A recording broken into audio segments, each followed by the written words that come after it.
Excelentíssimo senhor presidente do Congresso Nacional, senador Rodrigo Pacheco, excelentíssimo senhor presidente da Câmara dos Deputados, deputado Arthur Lira, excelentíssima senhora presidenta do Supremo Tribunal Federal, ministra Rosa Weber, meu querido companheiro vice-presidente da República, Geraldo Alckmin, senhoras e senhores chefes de estados e de governo que nos prestigiam, senhor primeiro secretário da mesa da Câmara dos Deputados, deputado Luciano Bivar, senhor procurador-geral da República, Augusto Aras,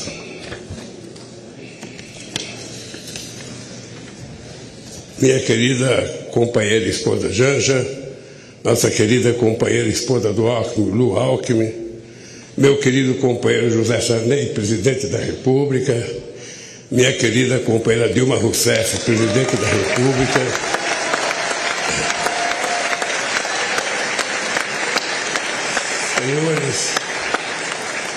senhores parlamentares, senhoras e senhores chefes de delegação estrangeira, meus amigos e minhas amigas. Pela terceira vez, compareço a este Congresso Nacional para agradecer ao povo brasileiro o voto de confiança que recebemos. Renovo o juramento de fidelidade à Constituição da República, junto com o vice-presidente Geraldo Alckmin e os ministros que conosco vão trabalhar.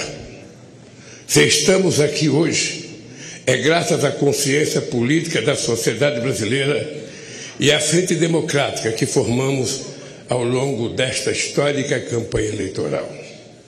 Foi a democracia a grande vitoriosa nesta eleição, superando a maior mobilização de recursos públicos e privados que já se viu, as mais violentas ameaças à liberdade do povo, a mais abjeta campanha de mentiras e de ódio tramada para manipular e constranger o eleitorado brasileiro. Nunca os recursos do Estado foram tão desvirtuados em proveito de um projeto autoritário de poder. Nunca a máquina pública foi tão desencaminhada dos controles republicanos. Nunca os eleitores foram tão constrangidos pelo poder econômico e por mentiras disseminadas em escala industrial. Apesar de tudo, a decisão das urnas prevaleceu, graças a um sistema eleitoral internacionalmente reconhecido por sua eficácia na captação e apuração dos votos. Foi fundamental a atitude corajosa do Poder Judiciário, especialmente do Tribunal Superior Eleitoral,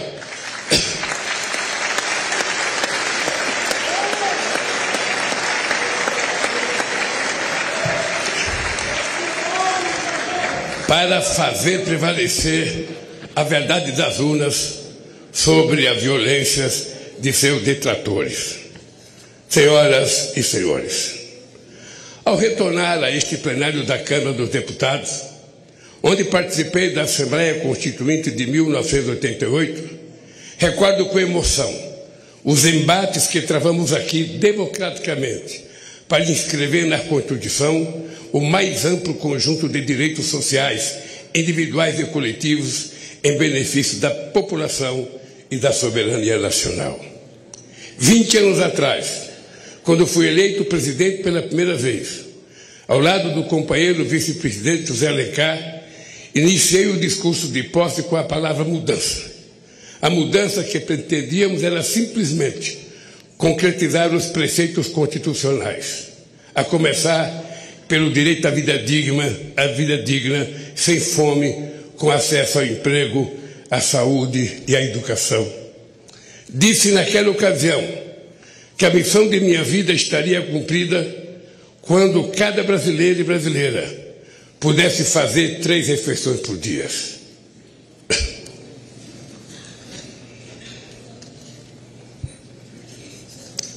Ter de repetir este compromisso no dia de hoje, diante do avanço da miséria e do regresso da fome que havíamos superado, é o mais grave sintoma da devastação que se impôs ao país nos anos recentes. Hoje, nossa mensagem ao Brasil é de esperança e reconstrução. O grande edifício de direitos, de soberania e de desenvolvimento que essa nação levantou a partir de 1988 vinha sendo sistematicamente demolido nos anos recentes. É para reerguer este edifício de direitos e valores nacionais que vamos dirigir todos os nossos esforços. Queridos amigos e amigas, em 2002, dizíamos que a esperança tinha vencido o medo, no sentido de superar os temores diante da inédita eleição de um representante da classe trabalhadora para presidir os destinos do país. Em 8 anos de governo, deixamos claro que os temores eram infundados. Do contrário, não estaríamos aqui novamente. Ficou demonstrado que um representante da classe trabalhadora podia, sim, dialogar com a sociedade para promover o crescimento econômico de forma sustentável em benefício de todos, especialmente dos mais necessitados. Ficou demonstrado que era possível, sim, governar este país com a mais ampla participação social, incluindo os trabalhadores e os mais pobres no orçamento e nas decisões do governo.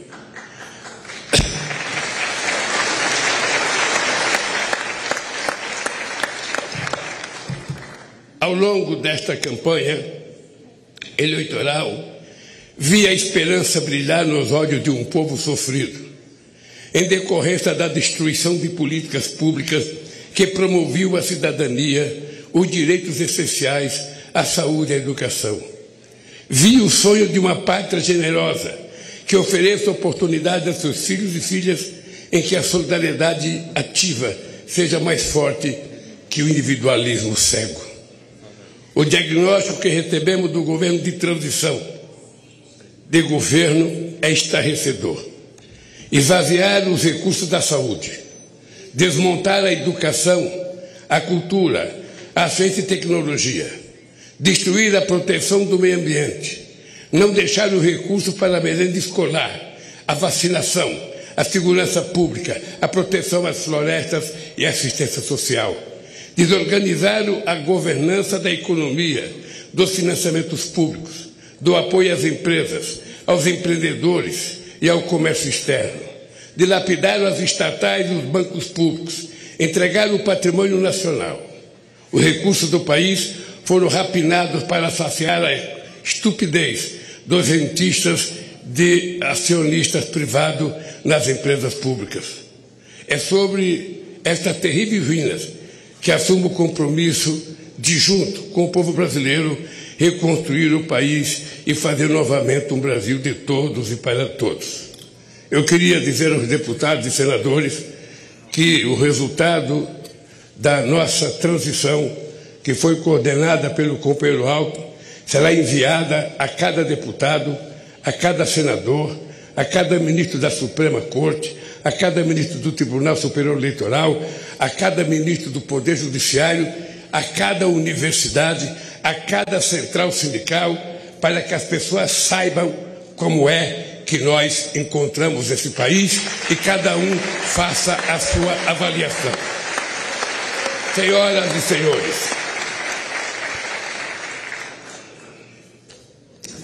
diante do desastre orçamentário que recebemos, apresentamos ao Congresso Nacional proposta que nos permitiu apoiar a imensa camada da população que necessita do Estado para simplesmente sobreviver.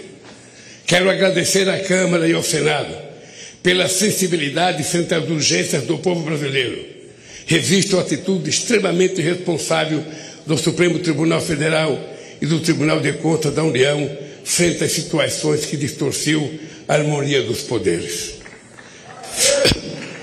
Fiz assim fiz, porque não seria justo nem correto pedir paciência para quem tem fome.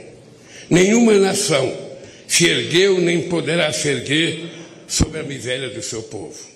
Os direitos e interesses da população, o fortalecimento da democracia e a retomada da soberania nacional serão os pilares de nosso governo. Esse compromisso começa pela garantia de do programa Bolsa Família renovado, mais forte e mais justo, para atender a quem mais necessita. Nossas primeiras ações visam resgatar da fome 33 milhões de pessoas e resgatar da pobreza mais de 100 milhões de brasileiros e brasileiras que suportaram a mais dura carga do projeto de destruição nacional que hoje se encerra. Senhoras e senhores, esse processo eleitoral também foi caracterizado pelo contraste entre distintas visões de mundo. A nossa, centrada na solidariedade e na participação política e social para a definição democrática dos destinos do país. A outra, no individualismo, na negação da política, na destruição do Estado em nome de supostas liberdades individuais. A liberdade que sempre defendemos é a de viver com dignidade, com pleno direito de expressão e manifestação e, sobretudo, de organização. A liberdade que eles pregam é a de oprimir o vulnerável, massacrar o oponente e impor a lei do mais forte acima das leis da civilização. O nome disso é barbárie.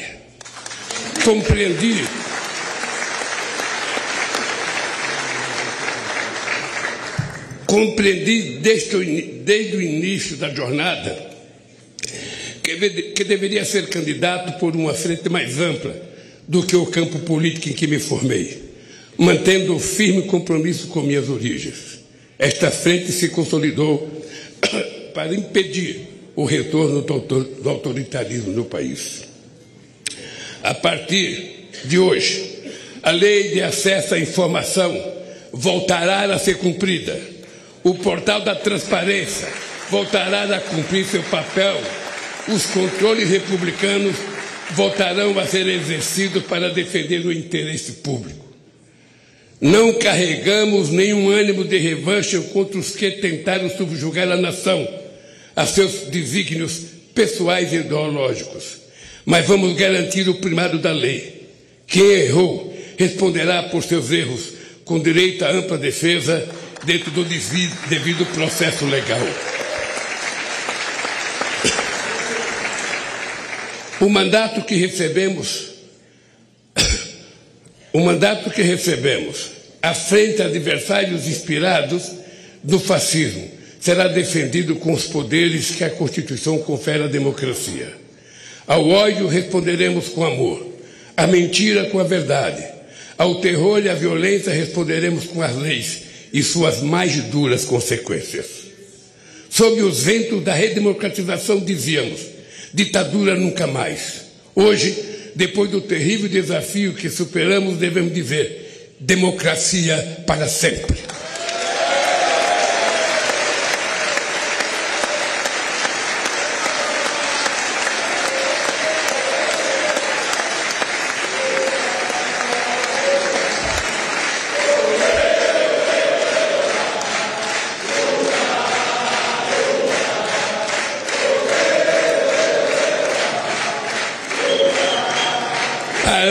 Para confirmar estas palavras, teremos de reconstruir em bases sólidas a democracia em nosso país. A democracia será defendida pelo povo na medida em que garantir a todos e a todas os direitos inscritos na Constituição. Senhoras e senhores, hoje mesmo estou assinando medidas para reorganizar as estruturas do Poder Executivo, de modo que volte a permitir o funcionamento do governo de maneira racional, republicana e democrática, para resgatar o papel das instituições do Estado, bancos públicos e empresas estatais no desenvolvimento do país, para planejar os investimentos públicos e privados na direção de um crescimento econômico sustentável ambientalmente e socialmente. Em diálogo com os 27 governadores, vamos definir prioridades para retomar obras irresponsavelmente paralisadas, que são mais de 14 mil no país. Vamos retomar o Minha Casa Minha Vida e estruturar um novo PAC para gerar empregos na velocidade que o Brasil quer e necessita. Buscaremos financiamento e cooperação nacional e internacional para o investimento, para dinamizar e expandir o mercado interno de consumo, desenvolver o comércio, exportações, serviços, agricultura e indústria. Os bancos públicos, especialmente o BNDES, e as empresas indutoras do crescimento e inovação, como a Petrobras, terão um papel fundamental nesse novo ciclo. Ao mesmo tempo, vamos impulsionar as pequenas e médias empresas, potencialmente as maiores geradoras de emprego e renda, o empreendedorismo, o cooperativismo e a economia criativa. A roda da economia vai voltar a girar e o consumo popular terá papel central nesse processo. Vamos retomar a política de valorização permanente do salário mínimo e estejam certos de que vamos acabar mais uma vez com a vergonhosa fila do INSS, outra injustiça restabelecida nesses tempos de destruição.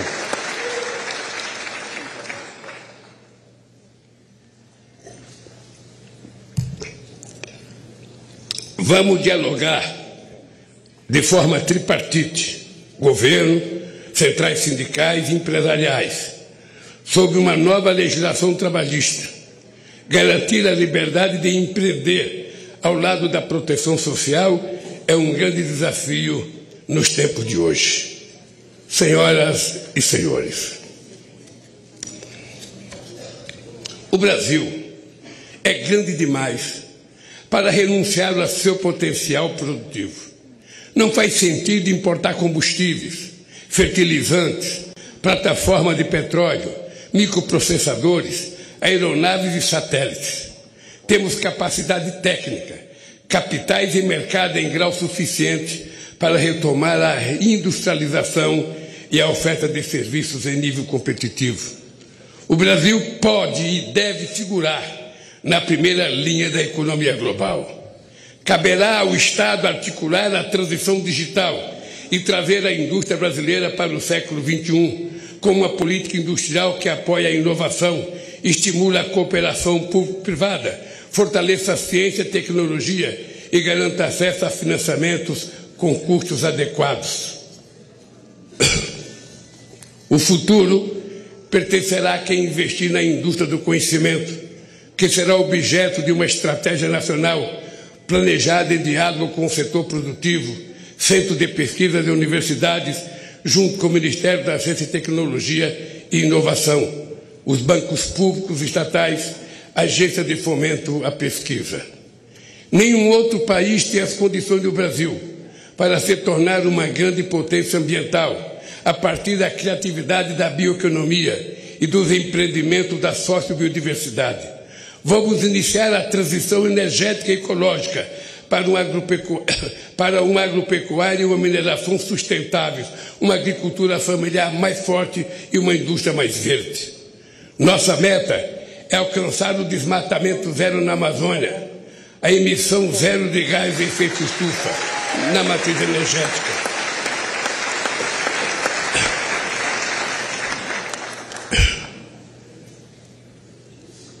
Além de estimular o reaproveitamento de pastagens degradadas, o Brasil não precisa desmatar para manter e ampliar sua estratégica fronteira agrícola.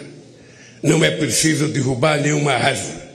É só replantar os 30 milhões de hectares de terra degradadas que a gente vai poder viver sem derrubar madeira, sem fazer queimada e sem precisar invadir os nossos biomas.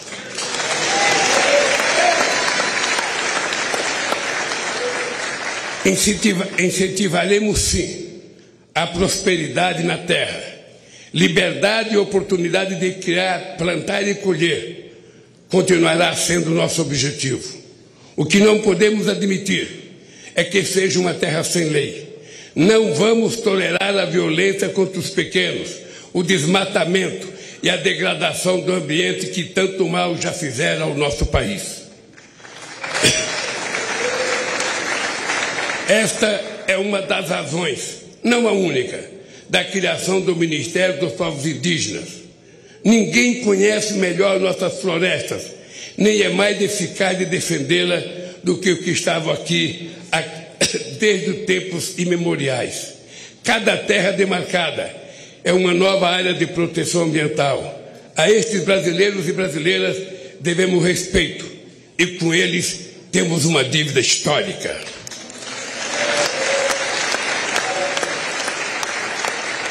Vamos revogar todas as injustiças cometidas contra os povos indígenas. Queridos amigos e amigas, uma nação não se mede apenas pelas estatísticas, por mais impressionante que seja. Assim como o ser humano, uma nação se expressa verdadeiramente pela alma do seu povo. A alma do Brasil reside na diversidade inigualável da nossa gente e das nossas manifestações culturais. Estamos refundando o Ministério da Cultura, com a ambição de retornar mais intensamente às políticas de incentivo e de acesso aos bens culturais interrompida pelo obscurantismo nos últimos anos. Uma política cultural democrática não pode temer a crítica nem eleger favoritos. Que brotem todas as flores e sejam colhidas todos os frutos da nossa criatividade. Que todos possam dela usufruir sem censura e sem discriminação.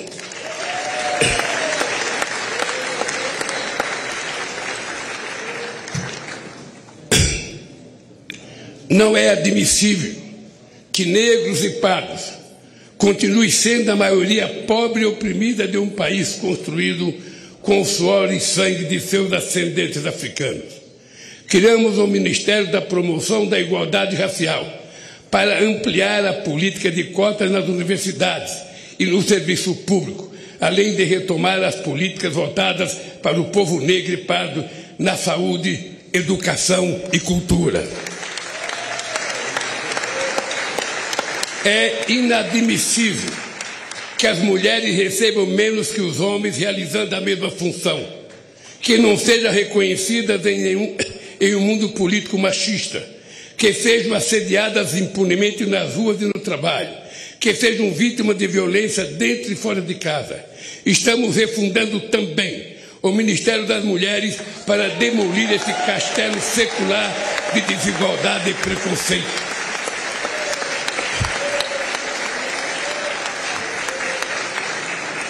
Não existirá verdadeira justiça num país em que um só ser humano seja injustiçado. Caberá ao Ministério dos Direitos Humanos zelar e agir para que cada cidadão ou cidadã tenha seus direitos respeitados no acesso aos serviços públicos e particulares, na proteção frente ao preconceito ou diante da autoridade pública. Cidadania é outro nome da nossa querida democracia. O Ministério da Justiça e da Segurança Pública atuará para harmonizar os poderes e entes federados no objetivo de promover a paz onde elas é mais urgente, nas comunidades pobres, no seio das famílias vulneráveis, ao crime organizado, às milícias e à violência. Venha ela de onde vier. Estamos revogando os criminosos decretos de ampliação de acesso a armas e munições que tanta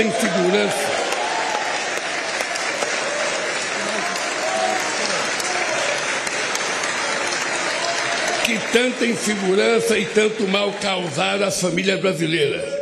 O Brasil não quer e não precisa de armas na mão do povo. O Brasil precisa de segurança. O Brasil precisa de livro, de educação e de cultura para que a gente possa ser um país mais justo.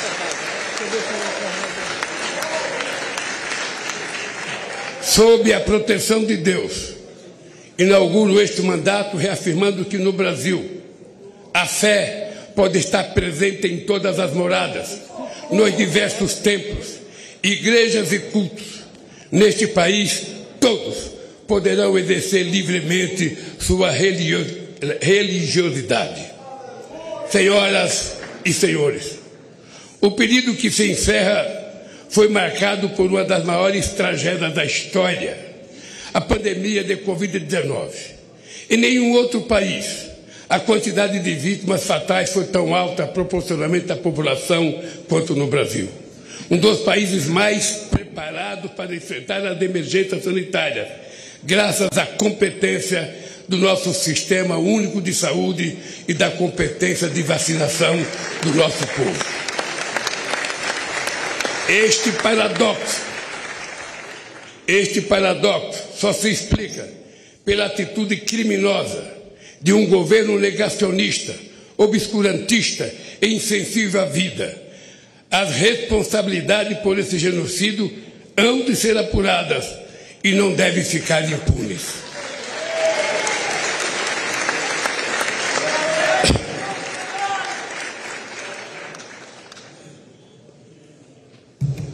O que nos cabe no momento é prestar solidariedade aos familiares, pais, órfãos, irmãos e irmãs de quase 700 mil vítimas da pandemia.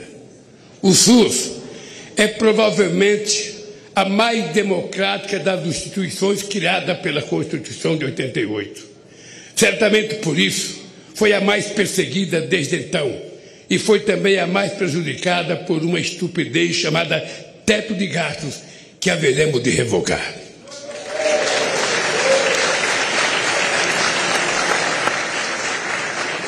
Vamos recompor os orçamentos da saúde para garantir a assistência básica, a farmácia popular, promover o acesso à medicina especializada. Vamos recompor os orçamentos da educação, investir em mais universidades, no ensino técnico, na universalização do acesso à internet, na ampliação das creches e nos ensino público em tempo integral. Este é o investimento que verdadeiramente levará ao desenvolvimento do país. O modelo que propomos, aprovado nas urnas, exige sim compromisso com a responsabilidade, a credibilidade e a previsibilidade. E disso não vamos abrir mão.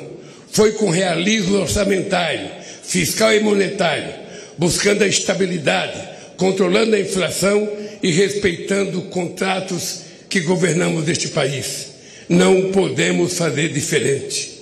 Temos sim a obrigação de fazer melhor do que fizemos.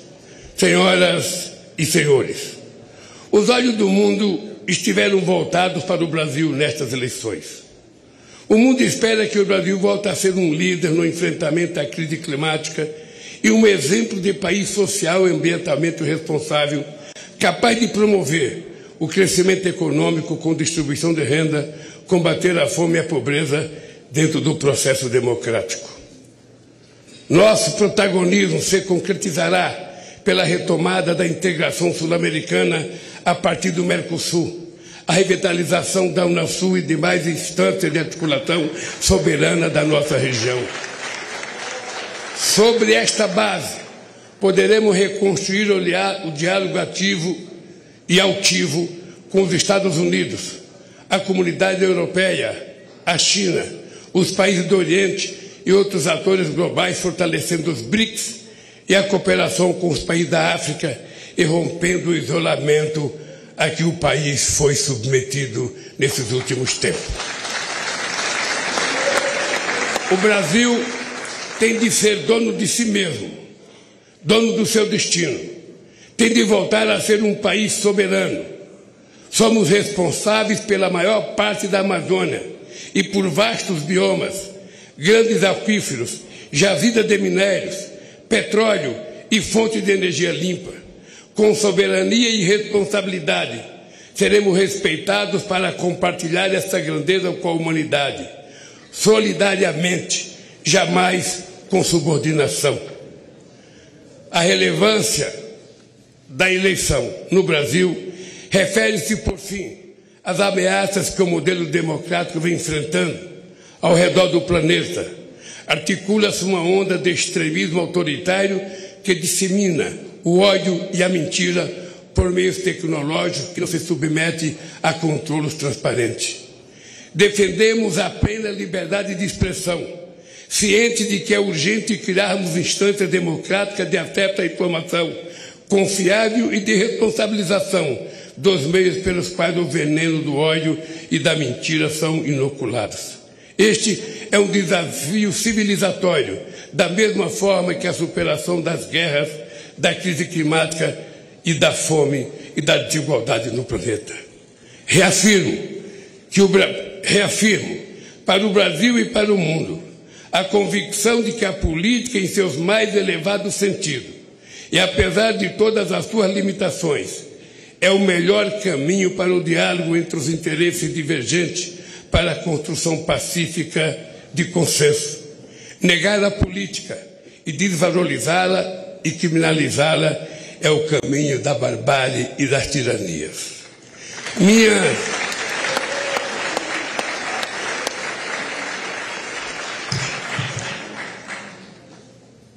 Minha mais importante missão, a partir de hoje, será honrar a confiança recebida e corresponder às esperanças de um povo sofrido, que jamais perdeu a fé no futuro, nem em sua capacidade de superar os desafios. Com a força do povo e as bênçãos de Deus, haveremos de reconstruir esse país. Viva a democracia! Viva o povo brasileiro! Muito obrigado, companheiros!